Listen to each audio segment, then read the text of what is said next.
Welcome to Ganas, Leading from the Heart. Our next podcast guest, Jerome Williams, the Junkyard Dog. A few days after recording this interview, Coach John Thompson, his coach at Georgetown University, passed on. Coach Thompson was very influential in the life of Jerome Williams, as he was for Patrick Ewing, Allen Iverson, and many of the Georgetown Hoyas. He was a man who respected, loved, and believed in his players. You'll see in this interview that Jerome Williams, how the impact that Coach John Thompson had in his life. May you rest in power, Coach John Thompson.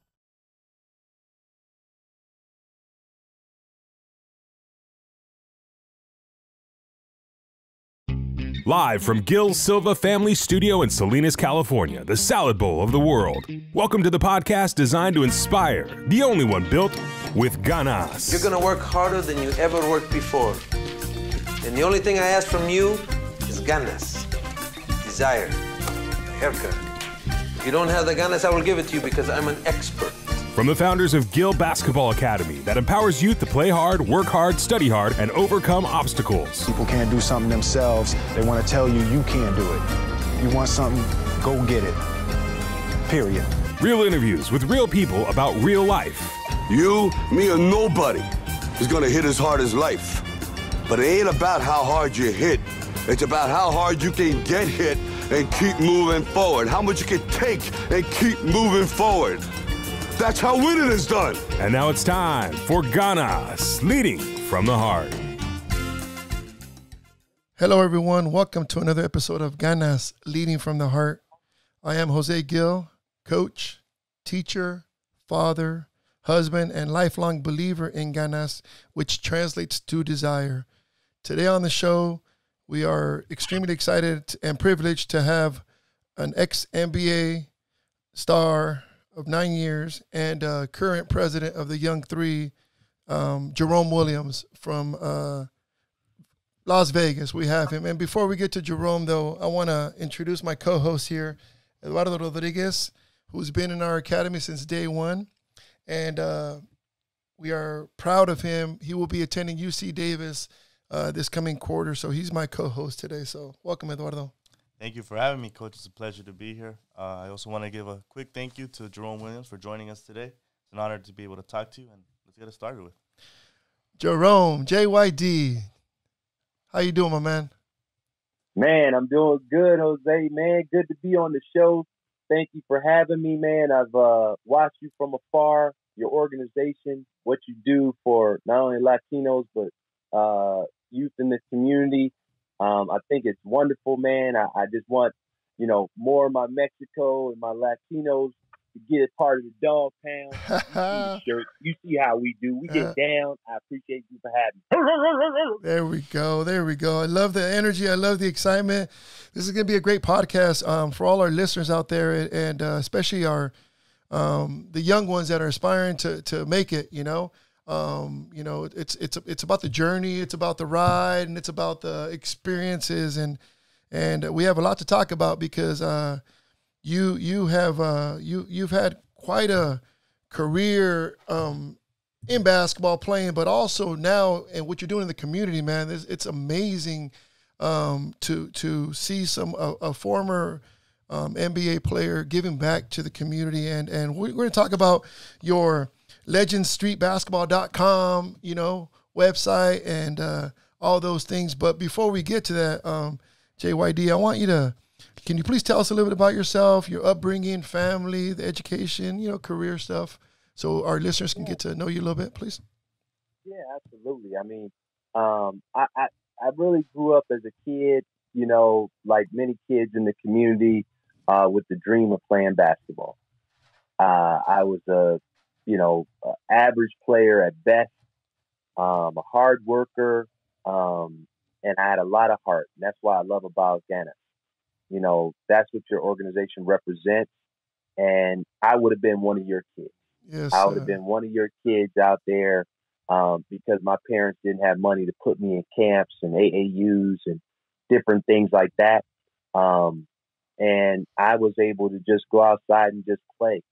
And from a very young age, my parents had me in church, and had my spiritual connection, my Lord and Savior Jesus Christ. And for the most part, that was my blessing. That was what really propelled me, because at the end of my high school career, I ended up being a starter in my senior year. I was not a starter in my junior year.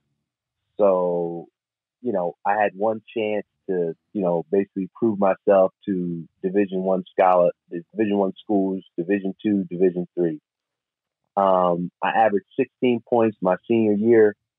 I didn't get not one scholarship. Again, I was a little bit teetering on the average player in high school as well. And, nothing came my way. But my best friend, my Lord and Savior, I got on my knees and I prayed. I said, I asked for exactly what I needed. I didn't need a scholarship. I didn't need money. I didn't need, a better jump shot. I didn't need, jumping ability. What I needed was 7 inches. So that's what I prayed for. I prayed for 7 inches, Jose, and Eduardo. 7 inches, and I got it that summer. So I grew like Anthony Davis, Scottie Pippen, Dennis Rodman. They're all examples of, guys growing 6, 7 inches in a short amount of time. And let me tell you something. That was the best prayer I could have prayed, because after that, I got a better jump shot. I got more jumping ability, and I got a lot of scholarship offers. Where there's choices, there's opportunity. And I myself got my degree first from junior college, Montgomery Junior College, and then I just played on the streets of Washington, D.C., and a guy by the name of John Thompson came to watch me play on the streets, and I got a full scholarship offer to Georgetown University, coming in as a junior.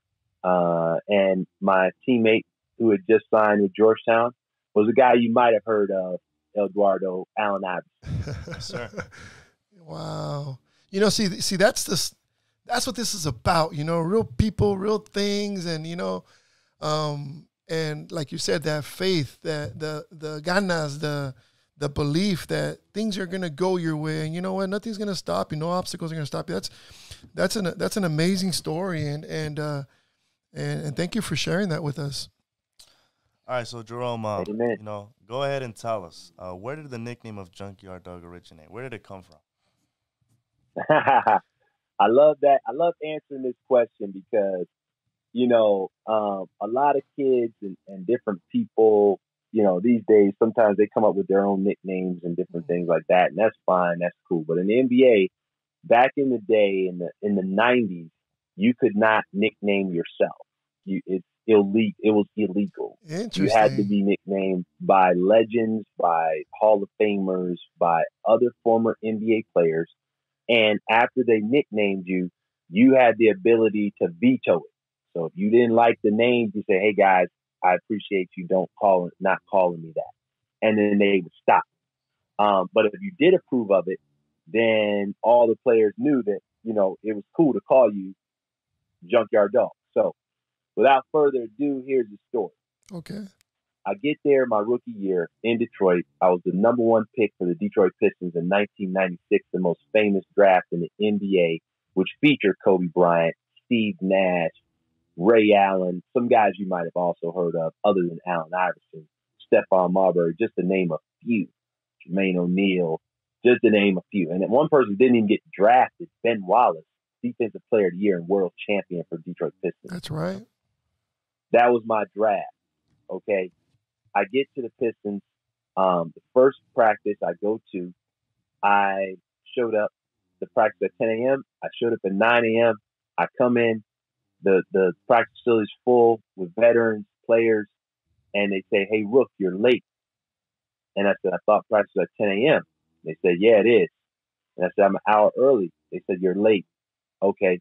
Rick Mahorn was the person telling me this. So the next day I get there at 8:30, an hour and a half. I arrive. Rick Mahorn tells me again, "Hey, Rook, you're late." I said, "Man, okay." Next day I get there 8 a.m., 2 hours before practice. Rick Mahorn's in the gym. "Rook, you're late." but there's only like 2 other people here. Yeah, you're late. So the next day, I get there 7 a.m. The trainer has to let me in the gym. There's nobody else in the gym. And Rick Mahorn shows up 5 minutes after I enter the gym and tells me, hey, look, you're on time today. And he said, if you show up on time today like this for the rest of your career, you're going to have a long career. Well, from that day forward, I showed up to all my practices 3 hours before practice and stayed 2 hours after. And that's where I got the nickname the Junkyard Dog. I was willing to listen. I was willing to, learn from people who have been there before me. I was willing to take advice, and I was willing to do the hard work. So when the opportunity came to get on the court, Doug Collins, Hall of Fame coach, was our coach. He gave me some garbage minutes, and I treated those last 5 minutes of the game like I was a starter. Wow. And I went out there and wreaked havoc, was dunking, was getting steals. The game had already been decided, but it wasn't decided to me. To me, it was my opportunity to go out there and work hard and show people what I was made of. And I wasn't into this, it doesn't matter anymore. I was stealing people. I was taking balls from people. I was getting all the rebounds. I ended the game with 5 points, 7 rebounds, and 3 steals. Right. So, in that limited amount of time, when I got back to the bench, Rick Mahorn and Grant Long said they unleashed the Junkyard Dog from the bench. They unleashed the dog. And from that day forward, the dog pound was born. I love it. I love it. Yeah, I love it. And let's go back to when you played at Georgetown from 94, 96, alongside Allen Iverson. You did it on both ends of the court. And I remember I was a huge fan of, Hoyas and that whole movement, because, you guys were on TV a lot. So it was easy for us that didn't have cable to watch on CBS on a Saturday afternoon, But, you were compared to Dennis Rodman at times without the attitude, you remember that story and those experiences. Can you talk a little bit more about the experiences with the Hoyas and that era of dominance that you guys went through? Well, shout out to John Thompson because, he gave a lot of African-American young men opportunity to get their education. And it came at a price because at the time, I myself was being recruited by a lot of other schools who were offering me cars, money, and, a lot of things that probably guys, girls, that guys would, in my position would be enticed with. Mm-hmm. But I was enticed with the fact that, I had already, paid for my education, prior to Georgetown. I didn't get any scholarships out of school. I was willing to work. I was willing to get everything honestly, with integrity. And that's what Georgetown offered me. They offered me integrity. They offered me no cheat codes. Nobody was going to write my papers in school. Nobody was going to take my tests. It was all going to be me. So I could look in the mirror at the end of the day and know that I earned this Georgetown degree that you see right there. Mm-hmm. Yeah. So that's on my wall because that's important. That's important for myself, my kids. I'm now 47 years old. But Georgetown was a great experience. Playing with Allen Iverson, playing with Othello Harrington, Jahadi White, just to name a few pros that were on my team that I went to war with every day, and a lot of other NBA players. When I was a junior, basically an incoming, new player coming in, I got to rub elbows with Patrick Ewing. He used to come in and teach me over the summer just by playing and scrimmaging with me. Alonzo Mourning, Dikembe Mutombo used to block my shot during the summertime and start doing this. And I'd be like, waving that finger. Yeah, waving the finger. And, the list goes on. Reggie Williams and, Charles Smith. All these guys came back and played and helped the next generation. And that's what I really appreciated because they understood, they accepted the same, basically program that I accepted. No money, no cars, Mm-hmm. and no girls. Yeah, but, yeah. That's big. That's big in college basketball. And so that fraternity is one of the purest to this day in college basketball. You know, no disrespect to anybody else, and not to say that anybody's doing that or not doing that. But I can tell you one thing. Allen Iverson, Patrick Ewing, Alonzo Mourning, Dikembe Mutombo are all Hall of Famers that didn't accept payments. They didn't accept money. All they wanted was to go to school and play ball. And I'm one of those guys. And as you can see now, I'm taking full advantage of that education by trying to share that same process with young people all over the globe. Very well said. And, you know, and especially during a time that we're going through right now of us people of color, the unfortunate and unacceptable, things happen in society to us. And you said it when you said John Thompson, Coach Thompson, gave you guys and African Americans a chance, went after, and he wanted that he knew what he was recruiting, and it's beautiful to know that Coach, that he had a heart, to say, okay, I want these hardworking kids that deserve this, right? Not the privilege that expect it, and amen to that, because I've heard stories, and I've seen many interviews, but he was a day oneer, right? From day one. Yeah. And I can give you a story, Jose, real quick. The fame of college sports, and that especially a program as big as Georgetown that competes against the UNCs, the Dukes, the elites. Kansas, Kentucky, all these elite schools. It was an elite school. So we still, as players, were treated like we got those things. And I remember, just as a young boy coming up, reading in the paper, John Thompson, local Georgetown University head men's basketball coach, confronts drug lord. That drug lord was Rafer Alston in D.C. and controlled the major drug cartel for cocaine and crack on the entire East Coast. Wow.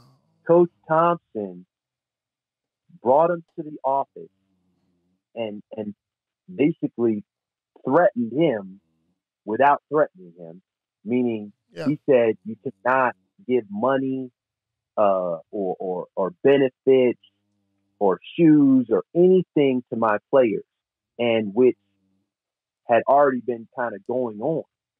So he put a stop to it, basically just cut it off at the knees, and basically, again, protected the player from all kinds of, other outside things that we already had agreed that we didn't need if we were able to go to Georgetown. Mm-hmm. So that was one thing that I can always point to that, set everything aside when you start talking about Black Lives Matter and brown people and what people are willing to do. He basically put his life on the line. Yes. As a person affiliated with Mexico and Hispanics and Latinos, that cartels you can't, say certain things to. Yep. And he did. And he's still here living. Yep. So he did it respectfully, but he respectfully let them know, don't mess with my players. Yeah. It's real talk, man. Real talk. Jerome, talking about Coach John Thompson, tell us, how influential was he in your development as a player and also as a person? So as a player, and this, Coach Jose, right? Yeah. When you're watching players out there play, you see, man, that kid's a great rebounder, right? You tell him. And you say, man, that kid right there, that's a great playmaker. He really shares the ball. And you say, man, that guy over there, that's a great shooter. And you start going down the line. Now, us as players, as individuals, we look at it as a game of we want to be the best, or we want to strive to be the Michael Jordans, the Magic Johnsons, the elite, right? But we need a coach that's going to point out our strengths, That's what Coach Thompson did. Wow. Jerome Williams, before I was JYD, he said, "Hey man, you're a phenomenal, athlete at 6'9". You can handle the ball, you can shoot, you can, do these things." But he said, "But your gift is rebounding." And I was like, looking at him like, "Rebound? Man, what?" I'm trying to be Magic out here. I'm trying to be, like that's what we do. I want to be the next Dr. J. Yes. And he said, and he just shake his head. He's like, listen to me. If you want to play in the NBA, all you have to do is rebound. And as a player, as a young person, you're taking in this information and you can't understand it. I didn't. I was like, I don't know what he's saying, but that doesn't even make sense to me because I can do these things. Now, again, I was playing with a future Hall of Famer, Allen Iverson. I was also playing with a down, low post, All-American, already established, Othello Harrington, who was under the lineage of Patrick Ewing, Alonzo Mourning, and Dikembe. Yeah. So I started doing the math, started thinking to myself, well, I can't do what they're doing. I'm not there yet. I can't make these exciting plays like AI. I'm not a low post threat like Othello. I'm kind of like this in between. And I started saying to myself, how many picks are in the NBA draft? Well, 30 in the first round. Those guys are already going to go in the first round. So in order to get another Georgetown player in there with all the other schools that are out here, I got to really start to really think about what Coach Thompson is telling me. Now, I already led the Big East in rebounding. So I just thought rebounding was just too easy. I didn't really value that for myself. It was just something that came easy to me. Yeah. But then once I said, I'm going to listen to Coach Thompson, I was drafted first round, and I would have been a lottery pick if it hadn't been for kids like Ray Allen, Shareef Abdul-Rahim, Kobe Bryant, who decided to come out of school early, like Allen Iverson. Yeah, let's talk about that. I know you mentioned it earlier, but let's talk about that 96 NBA draft where arguably I think it's the best draft ever, and I think many people do. But your boy Allen Iverson went number 1, right? That was expected. Ray Allen number 5, Kobe at 13, but Nash at 15, and then Derek Fisher at 24, and you at 26. It gives me chills just to kind of know. I mean, to even dream of being in that category, right? And what was going through your mind? How was that whole process? Because we always live life and we always try to climb that ladder and go, but sometimes it's okay to stop and look down and say, man, look at I've accomplished this, I've accomplished that, right? And how talk about it now, because you should be very proud and extremely grateful, right? That you've been blessed with that. And 96 draft, man. How was that feeling? Hey, I'm gonna tell Eduardo this because he's a young player. Got it. Right? He's sitting next to you. I can tell he's soaking all this in. NBA is the business of basketball. Don't try to understand it, and don't try to actually make it. All you have to do is improve your skills, and they will find you. But here's the thing. I'm sitting in the NBA draft, right, with my parents and my family, and I'm not getting picked. I'm getting passed over, and I don't know why. I can't understand what's happening. I was at the NBA pre-draft, and we had to scrimmage and play against and compete. And I was the MVP of the NBA pre-draft, and it's called the Desert Classic back in the day. And I won it over Steve Nash, who was actually on my team at the time, right? And he got picked before me. And I'm like, wow, I was the MVP of this whole thing, and Steve Nash got picked before me. So I'm sitting there like, whoa, what is the deal? Eduardo, it wasn't me. It was business of basketball. Okay? Now I'm going to give you this last example. The pick number 24 that Jose just talked about. pick number 24 was the LA Lakers. I had interviewed with them. I had tried out with them. And they said to me, JYD, Jerome Williams, there's no way you're going to be available at 24. We appreciate you coming doing this interview. If you are available, we're going to pick you because there's no way you're going to be here, right? They pointed that out to me. Here comes pick number 24. All right, obviously, I didn't get picked. They picked Derek Fisher. Yeah. But years later, Mitch Kupchak tells me the story. And he says, Jerome, the draft night, 1996. I said, yeah. He said, we had tried you out and everything, and they told you that, we told you that, hey, we're going to pick you, right? And I said, yeah. He said, well, as a business, we had, obviously, put you on the board, but we didn't think you were going to be there. So when you were, there was a split in the Lakers organization. And I said, wow, what do you mean? He said, the organization was split. It was between you and Derek Fisher. So half of the organization was saying, well, look, we got this guy available who's amazing.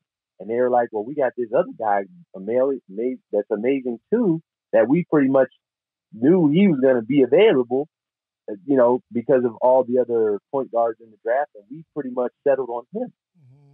So it went all the way up the ladder to the owner. The owner said, I'm going to flip a coin. Heads is JYD, Jerome Williams.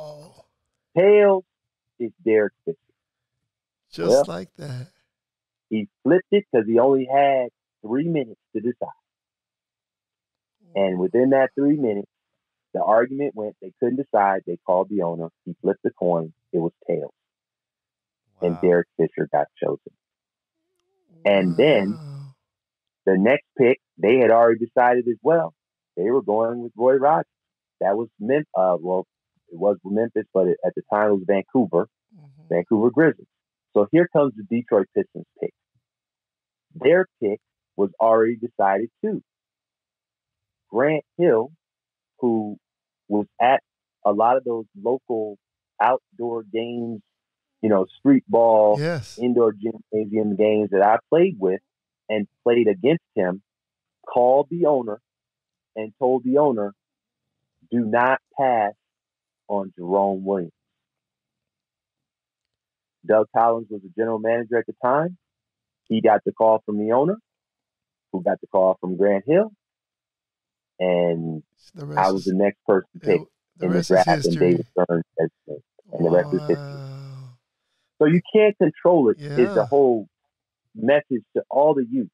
All you can control is how hard you work, how often you listen to your coaches and what you're willing to sacrifice for your team. Because I was willing to sacrifice for my team and be the best rebounder, be the best playmaker, and try to, help the team. And because of that, I got drafted, I got picked, but there can only be so many Michael Jordans and Magic Johnsons and LeBron James and Allen Iverson and Kobe Bryant. Kobe Bryant was the last person picked in the lottery. Yeah. And if you redo the draft today, I guarantee you, Philly might not be choosing AI. Yeah. Yep. They might be choosing a hometown hero.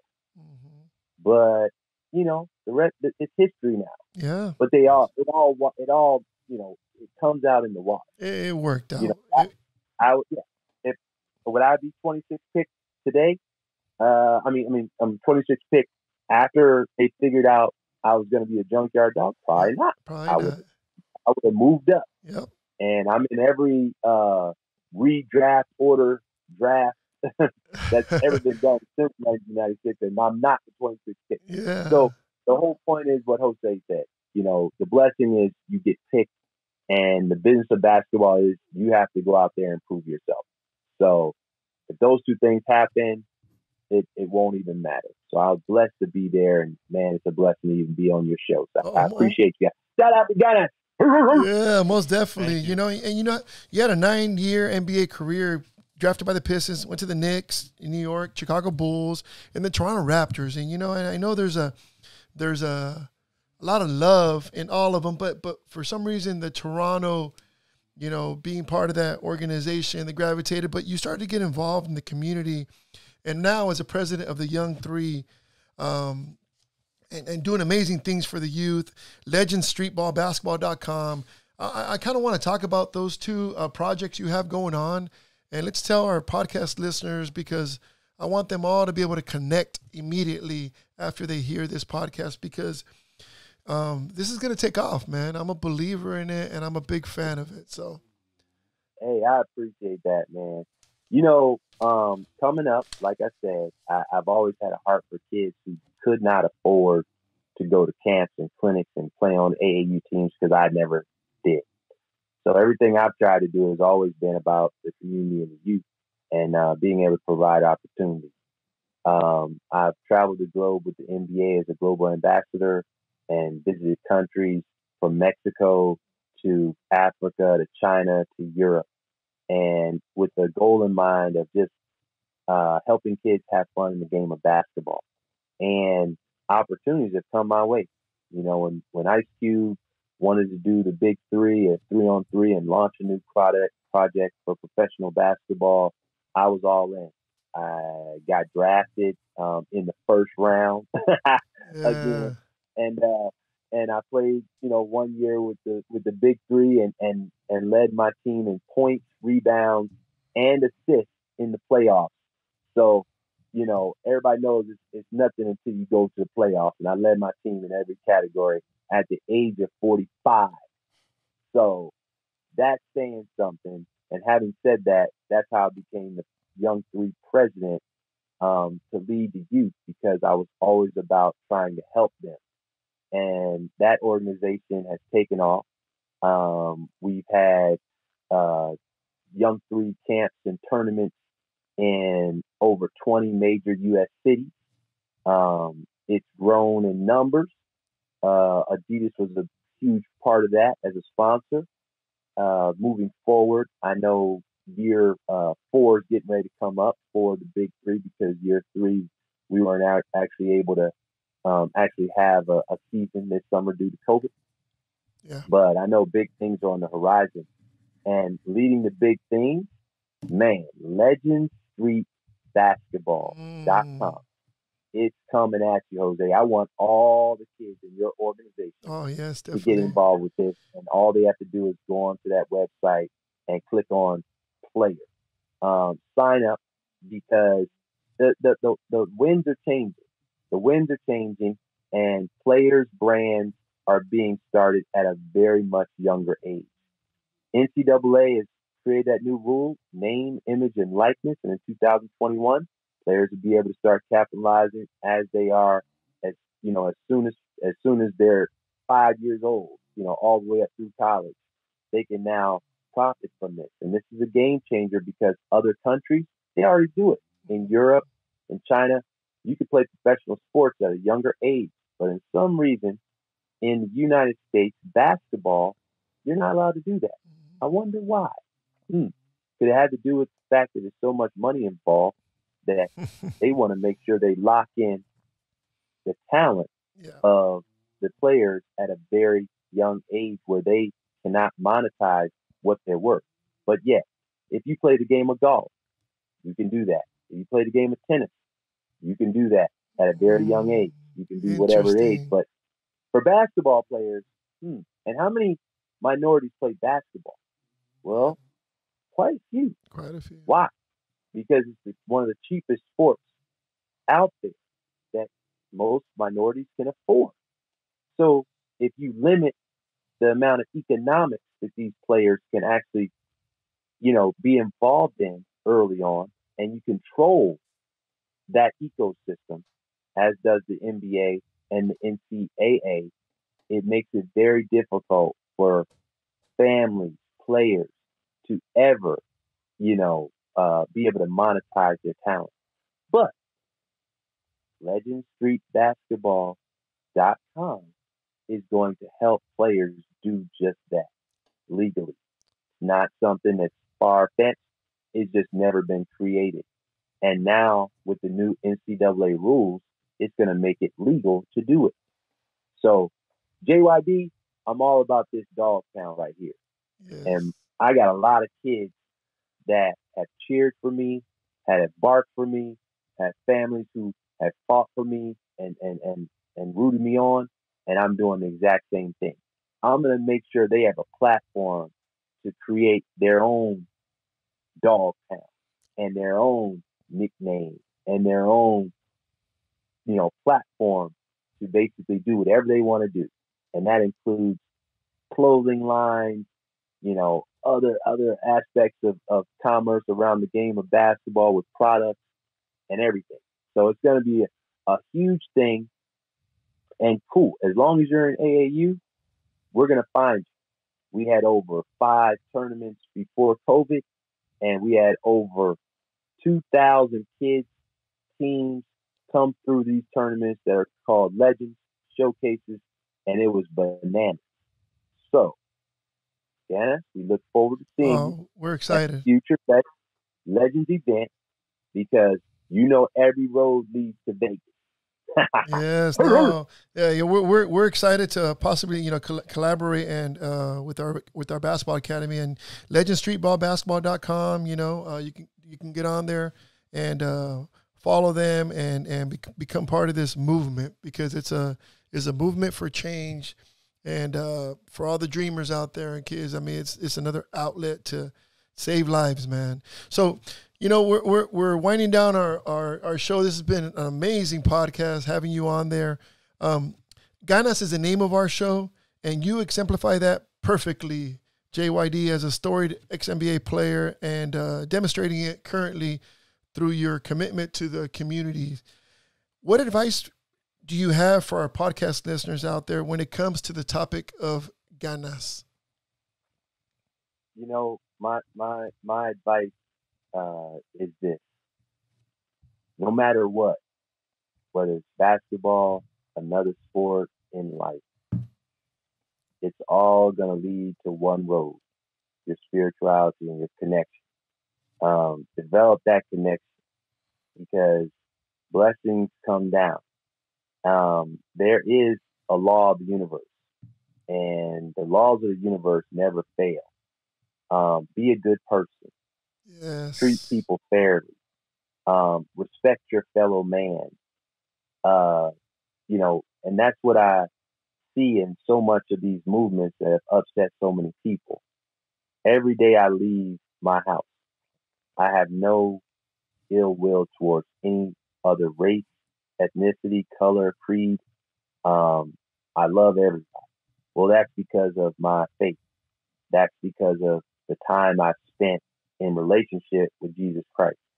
So it's unfortunate that another race could potentially not like me because of the color of my skin, and I could end up dead, as many have seen a lot of my other African American brothers and sisters who are innocently killed.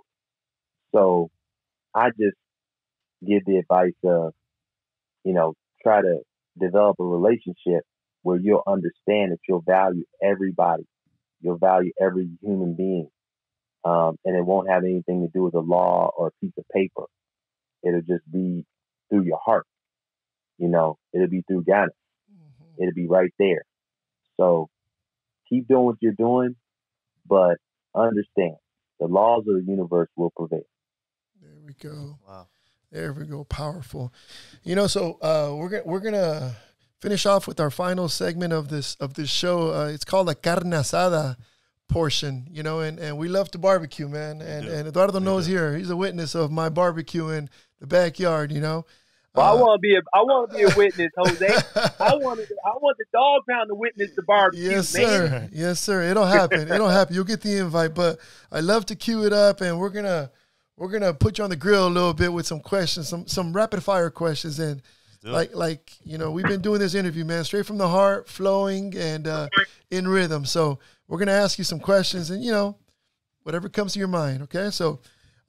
Game on the line. Who do you have taking the last shot, Luka or Lillard? Luca. Oh, wow. Okay. All right, next one. When you're working out, what's your favorite song to listen to?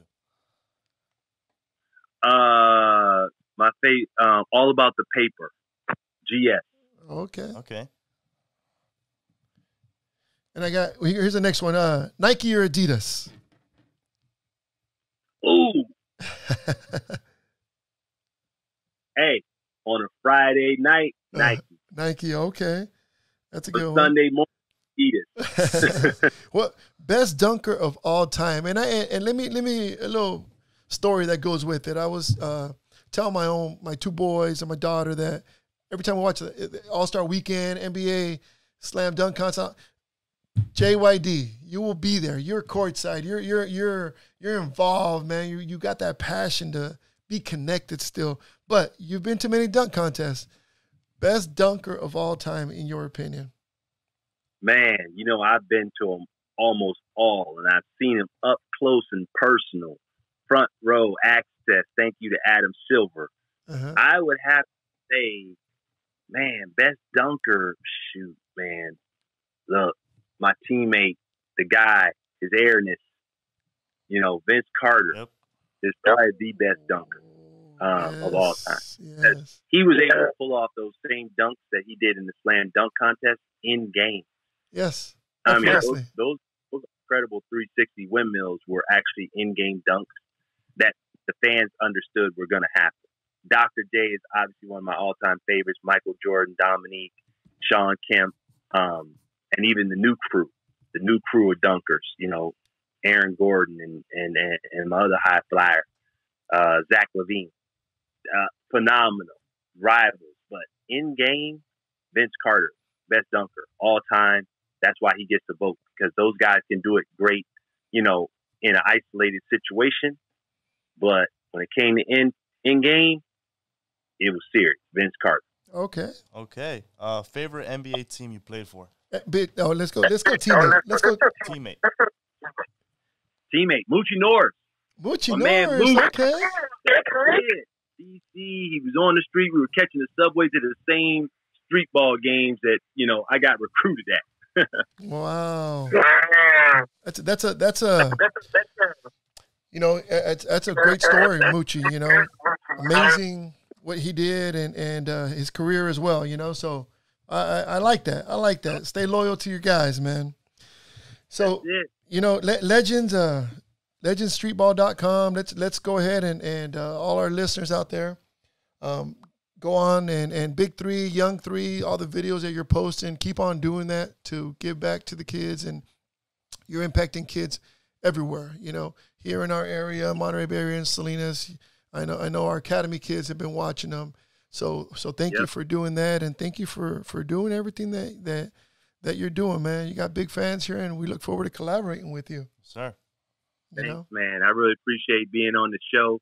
Go to Legend Street Basketball. Jose Eduardo, it's the new TikTok. It's got that feature on there. You can go up and upload your basketball videos, your and have legends like me following you and liking you. So that's big time for kids. I want to see the best highlights out there, your best moves, and I want to see what you're up to on the basketball court. LegendStreetBasketball.com. There we go.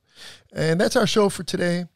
We'd like to thank Jerome Williams, Junkyard Dog, JYD, for being a special guest on our podcast. And thank you, Eduardo, for co-hosting with me. It was an honor. From our GBA family to yours, continue to lead with ganas. My heritage is deep in my veins, blood of a king, not different than most. I come from a long line of hustlers, we dig from the dirt, no need to boast. My heritage taught me to fight, they moving their brains while they busting their back. My heritage made me a wolf, I'm ready for battle as I lead my pack. My head held high cause I'm proud of my roots, my heritage. It gave me a boost to the top, now unfair that we running from the cops. Now this is America, don't sound a surprise. They go on the news and spread it with lies. Truth of the evils in different forms. The rich can get richer, bro, it's a norm. History repeats itself, that's how it goes. Trump signing bills, and I call it Jim Crows. What's up, it's the fan, we still got each other. I trust in my neighbor, just like my brother. Our heritage taught us the power of unity. We always on top as we got community. And I take that over money any day. We stick together, our problems gonna fade away. My heritage taught me when there's a will, there's a way. We need to find that way. My heritage, my heritage, my heritage. It taught me to hustle. My heritage, my heritage, my heritage. It taught me to fight. My heritage.